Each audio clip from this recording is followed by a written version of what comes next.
제29장 일곱째 달에 이르러는 그 달 초하루에 성회로 모이고 아무 노동도 하지 말라. 이는 너희가 나팔을 불 날이니라.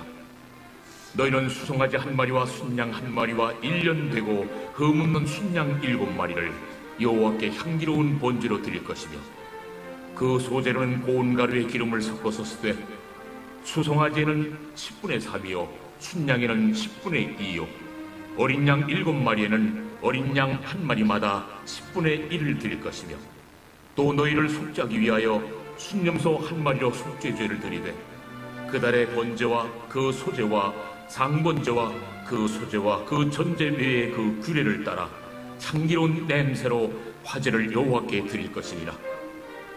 일곱째 달 열흘날에는 너희가 성회로 모일 것이요 너희의 심령을 괴롭게 하며 아무 일도 하지 말 것이니라. 너희는 수송아지 한 마리와 순양 한 마리와 1년 된 순양 7마리를 다 흠없는 것으로 여호와께 향기로운 번제를 드릴 것이며, 그 소재로는 고운 가루에 기름을 섞어서 쓰되 수송아지 한 마리는 10분의 3이요 순양 한 마리는 10분의 2요 어린 양 7마리에는 어린 양 한 마리마다 10분의 1을 드릴 것이며, 속죄제와 상번제와 그 소제와 그 전제 외에 순념소 한 마리를 속죄제로 드릴 것이니라. 일곱째 달 15째 날에는 너희가 성회로 모일 것이요 아무 일도 하지 말 것이며, 이래 동안 여호와 앞에 절기를 지킬 것이라. 너희 본제로 여호와께 향기로운 화제를 드리되 수송아지 13마리와 순양 2마리와 1년 된 순양 14마리를 다 흠없는 것으로 드릴 것이며, 그 소재로는 고운 가루에 기름을 섞어서 수송아지 13마리는 각기 10분의 3이요 순양 2마리는 각기 10분의 2요 어린 양 14마리는 각기 10분의 1을 드릴 것이며, 상번제와 그 소제와 그 전제 외에 순념소 한 마리를 속죄제로 드릴 것이니라. 둘째 날에는 수송아지 12마리와 순양 2마리와 1년 되고 흠없는 순양 14마리를 드릴 것이며, 그 소제와 전제는 수송아지와 순양과 어린 양의 수요를 따라서 규례대로 할 것이며, 상번제와 그 소제와 그 전제 외에 순념소 한 마리를 속죄죄로 드릴 것이니라. 셋째 날에는 수송아지 11마리와 순양 2마리와 1년 되고 흠없는 순양 14마리를 드릴 것이며, 그 소제와 전제는 수송아지와 순양과 어린 양의 수요를 따라서 규례대로 할 것이며, 상번제와 그 소제와 그 전제 외에 순념소 한 마리를 속죄죄로 드릴 것이니라.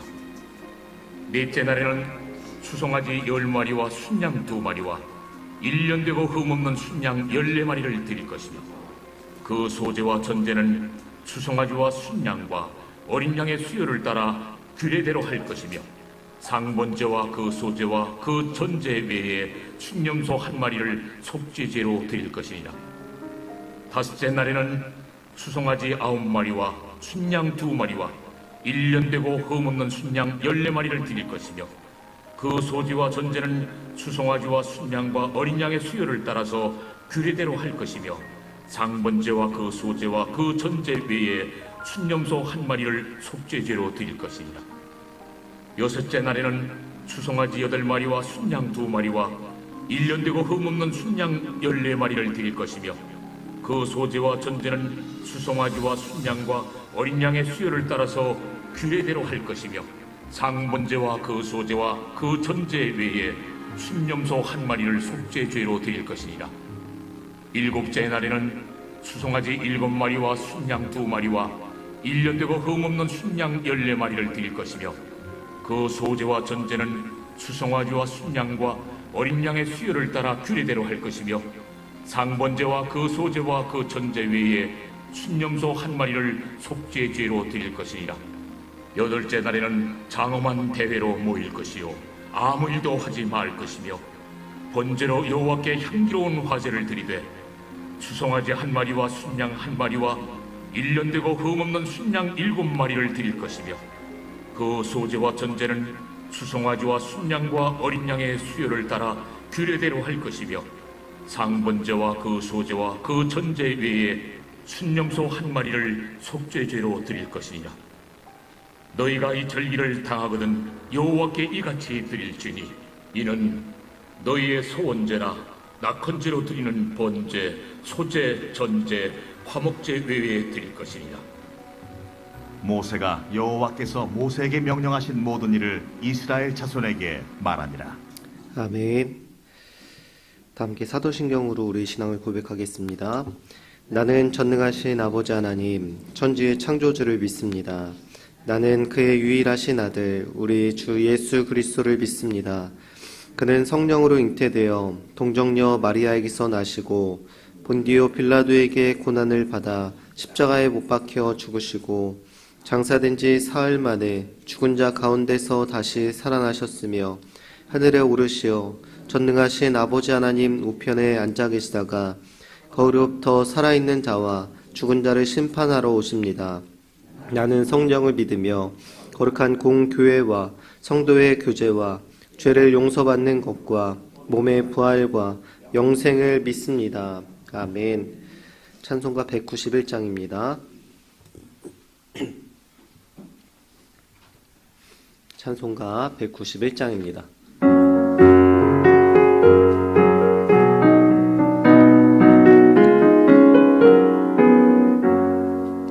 내가 매일 기쁘게 순례의 길 행함은 주의 팔이 나를 안보함이요.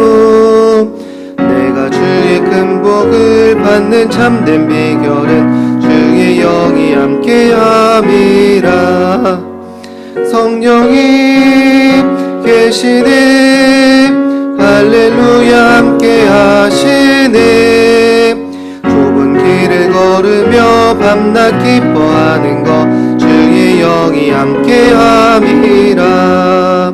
전에 죄에 빠져서 평안함이 없을 때 예수 십자가의 공로 힘입어 그 발 아래 엎드려 참된 평화 얻음은 주의 영이 함께함이라.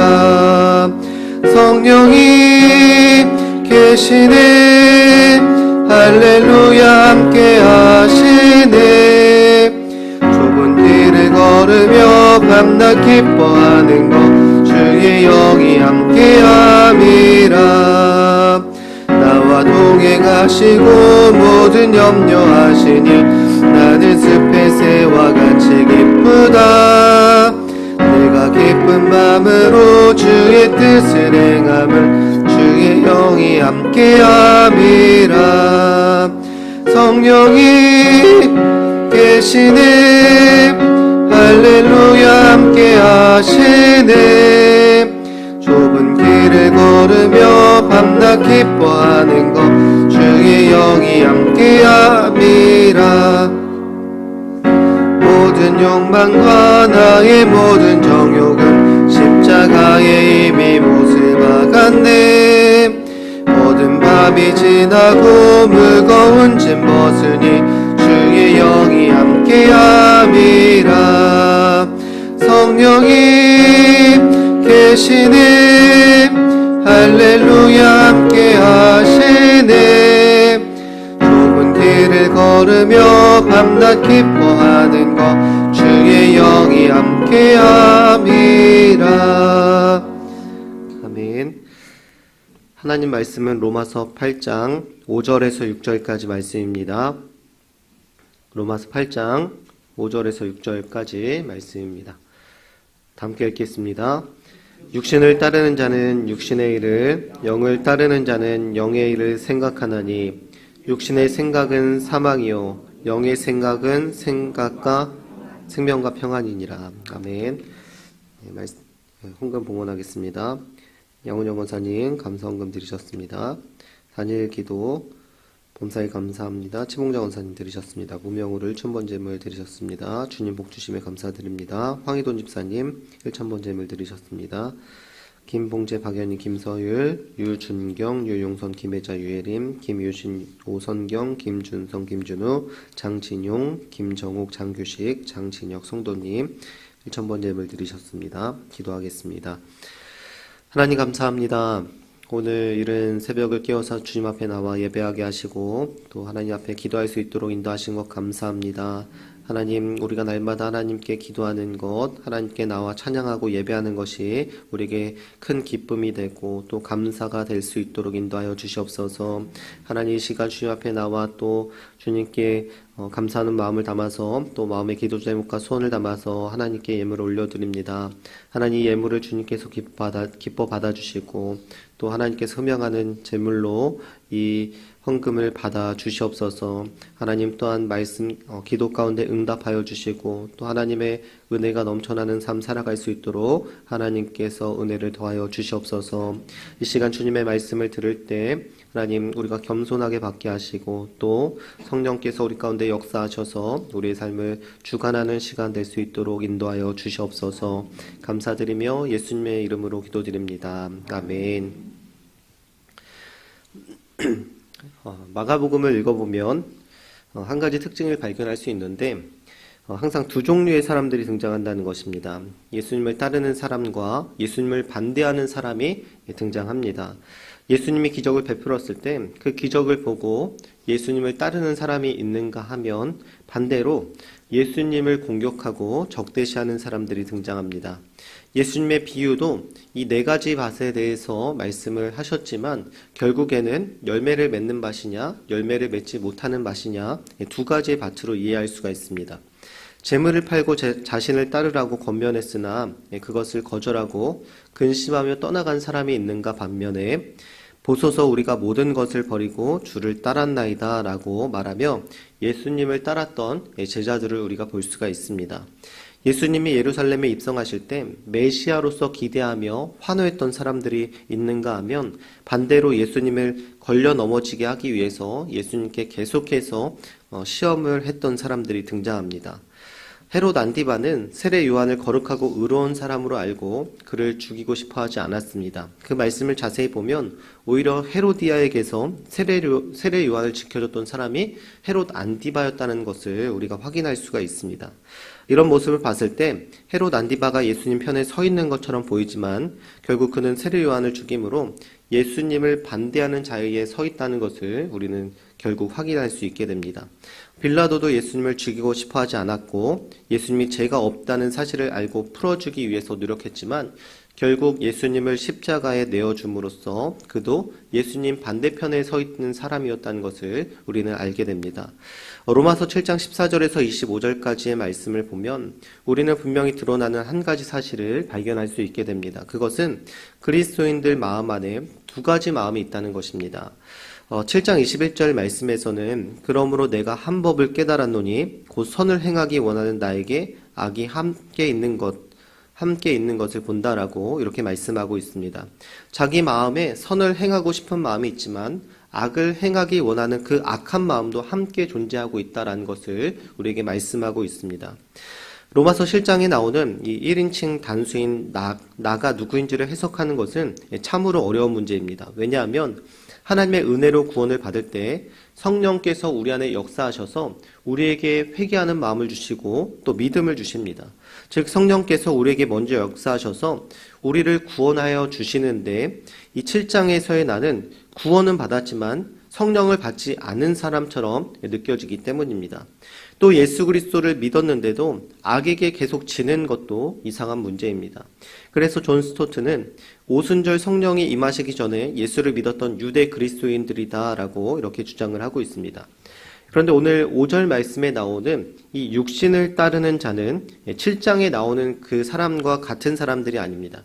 오늘 5절에 나오는 이 사람은, 육신을 따르는 사람은 완전히 구원받지 않은 사람입니다. 특히 로마서 8장에서는 육신과 성령을 계속해서 대조하고 있는 것을 볼 수가 있는데 에베소 2장 3절에서 4절까지 말씀은 육신을 따르는 것이 어떠한 삶인지를 우리에게 자세하게 보여주고 있습니다. 에베소 2장 2절과 3절 말씀을 우리 같이 한번 읽어보겠습니다. 같이 읽겠습니다. 그때 너희는 그 가운데서 행하여 이 세상 풍조를 따르고 공중에 권세 잡은 자를 따랐으니 곧 지금 불순종의 아들들 가운데서 역사하는 영이라. 전에는 우리도 다 그 가운데서 우리 육체의 욕심을 따라 지내며 육체와 마음에 원하는 것을 하여 다른 이들과 같이 본질상 진노의 자녀였더니, 육신을 따라 사는 사람의 특징이 무엇이냐면 불순종의 아들들 가운데 역사하는 영을 따라 살아간다는 것입니다. 이 말은 우리가 하나님 앞에 불순종하는 사람들로 살아가게 된다는 것이고, 그리고 그 불순종하도록 우리를 이끄는 그 영을 따라 살아간다는 것이죠. 그 영이 무엇입니까? 공중권세 잡은 자라고 말하고요. 우리가 흔히 말하는 사탄을 이야기합니다. 구원받기 전에 우리는 사탄의 지배를 받아서 2장 3절에 말씀하는 것처럼 육체의 욕심을 따라 지내고요. 육체와 마음에 원하는 것을 하는 사람이다라고 성경은 말씀하고 있습니다. 즉 하나님의 말씀을 따라 살아가는 것이 아니라 공중권세 잡은 자, 사탄을 따라서 내가 원하는 대로, 내 뜻대로, 내 육신이 원하는 대로 살아가는 사람들, 이러한 사람을 바로 육신을 따르는 자다라고 이 성경은 말씀하고 있습니다. 하지만 감사하게도 로마서 8장 1절은 그리스도 예수 안에 있는 생명의 성령의 법이 죄와 사망의 법에서 너를 해방하였다라고 말씀하고 있습니다. 우리가 구원받기 전에는 육신을 따라 육신의 일을 생각하고 육신의 일을 행하며 살아갔던 존재인데, 공중권세 잡은 자의 하수인으로서 우리가 살아갔던 자인데, 예수 그리스도를 믿고 성령을 받은 이후로는 죄와 사망의 법에서 해방되었고, 이제는 영의 일을 생각할 수 있는 자, 성령을 따라 행동할 수 있는 자로 우리를 변화시켜 주었다는 것입니다. 로마서 8장 4절에는 이렇게 말씀하고 있습니다. 육신을 따르지 않고 그 영을 따라 행하는 우리에게 율법의 요구가 이루어지게 하려 하심이니라. 7장까지는 선을 행하고 싶지만 계속해서 악에게 지는 모습을 우리에게 보여주고 있습니다. 그런데 8장부터는 성령을 받은 자가 이제 악에게 지는 삶이 아니라 선을 행할 수 있는 자, 하나님 말씀에 순종할 수 있는 자로 우리에게 말씀하고 있습니다. 4절의 말씀에서도 이제 우리가 육신을 따르지 않고 영을 따라 행한다라고 말씀하고 있습니다. 이것이 바로 성령을 받은 자의 특징이라는 것입니다. 성령을 받은 사람들은 육신의 일을 따라 살아가는 사람이 아니라 성령의 일을 생각하고 성령의 일을 행하며 살아가는 사람들이 된다는 것입니다. 7장에서는 7장 6절 단 한 절을 제외하고 성령이 한 번도 언급되지 않습니다. 그런데 8장에 들어서면서 8장 1절에서 17절까지는 19번이나 성령을 언급하는 것을 우리가 볼 수가 있습니다. 즉 우리가 예수 그리스도를 믿고 성령을 받게 될 때 우리는 더 이상 죄와 싸워지는 사람들이 아니라 성령을 통해 이기는 삶을 살 수 있다는 것을 성경은 8장부터 우리에게 말씀하고 있습니다. 7장부터는 우리가 지는 삶, 죄에 싸워서 지는 삶을 말씀한다면 성령을 받은 우리가 8장부터는 이기는 삶을 살 수 있다. 이것이 바로 그리스도인들의 삶에 변화된 전적인 뚜렷한 특징이다라는 것을 우리에게 말씀하고 있습니다. 우리는 이러한 사건을 사도행전을 통해서도 볼 수가 있습니다. 오순절 성령 사건 이전과 이후의 제자들의 모습이 완전히 달라졌습니다. 성령을 받기 전에는 뭔가 부족하고 어리석은 모습을 계속해서 볼 수 있었는데 성령을 받고 나서는 완전히 달라진 삶을 사는 것을 우리가 확인할 수가 있습니다. 물론 성령을 받았다고 해서 죄를 짓지 않는 것은 아닙니다. 우리가 죄를 짓지 않는 것은 오직 예수님께서 오시는 그 마지막 날에만 가능할 것입니다. 그렇다고 해서 우리가 무기력하게 죄에 패배해야 한다는 말도 아닙니다. 우리는 성령을 의지할 때 반드시 죄를 이기고 악을 이길 수 있습니다. 성령께서 우리 안에 내주하셔서 우리를 도우시고 우리에게 힘을 주시기 때문입니다. 우리에게 힘을 주시는 그분은 바로 하나님이시기 때문입니다. 우리가 성령을 따르는 삶을 살아야 하고 또 성령의 일을 생각하는 이유를 6절에서 또 말씀하고 있습니다. 우리 6절의 말씀 같이 읽겠습니다. 육신의 생각은 사망이요 영의 생각은 생명과 평안이니라. 성경에서 죽음은 우리의 육신의 죽음도 의미하지만 하나님과 관계가 끊어진 것, 하나님과의 단절을 죽음으로 의미하고 있습니다. 육신의 생각이 사망인 이유는 육신의 생각이 우리에게 죄를 짓게 만들고 죄는 우리와 하나님 사이를 갈라지게 만들기 때문입니다. 또한 7절에서 말씀하고 있는 것처럼 육신의 생각은 하나님과 우리가 원수가 되게 하기 때문입니다. 그렇기 때문에 우리는 육신의 생각이 아니라 성령의 생각을 해야 합니다. 여기서 생각이라는 단어는 다스린다는 의미를 포함하고 있습니다. 육신을 생각할 때 죄가 우리를 다스리지만 우리가 성령의 생각을 할 때 생명과 평안이 우리를 주장하게 될 것입니다.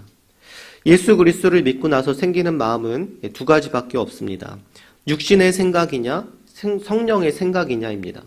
우리는 날마다 선택해야 합니다. 육신의 생각을 하며 죄에 사로잡혀 살아갈 것인지 아니면 죄를 이길 수 있는 성령을 우리에게 주셨는데 성령의 지배를 받아 생명과 평안의 삶을 살 것인지를 우리는 선택을 해야 합니다. 여러분들이 성령님을 의지하고 성령님의 지배를 받아서 날마다 죄와 싸워 승리하는 삶을 살아가시기를 예수님의 이름으로 축복합니다. 여러분들의 삶의 순간순간 또 오늘 선택해야 되는 그 순간순간마다 성령님을 의지하고 성령님을 생각하고 성령께서 힘을 주시기를 간구하시기를 바랍니다. 그럴 때 우리가 늘 평안한 마음으로 죄에 져서 늘 불안하고 걱정스러운 마음, 근심하는 마음이 아니라 성령을 통해서 이길 때 우리가 늘 평안한 마음으로 기쁨으로 살아갈 수 있게 될 것입니다. 오늘 하루가 여러분들에게 평안과 기쁨의 하루가 되시기를 예수님의 이름으로 축복합니다. 함께 기도하시겠습니다. 네, 기도 제목 함께 읽겠습니다. 하나님 찾으시는 믿음의 한 사람 되게 하소서. 홀리클럽에 은혜를 더하소서. 경건에 도전하며 살게 하소서. 오늘 말씀과 또 기도 제목을 기억하면서 우리 주여 세 번 외치고 함께 기도하겠습니다. 주여, 주여, 주여. 거룩하시고 내가 풍성하신 하나님 감사합니다. 하나님, 우리가 예수를 믿게 하시고 또한 우리에게 성령을 허락하여 주셔서 우리가 하나님의 거룩한 전, 성령께서 거하시는 거룩한 전이 되게 하시니 감사합니다.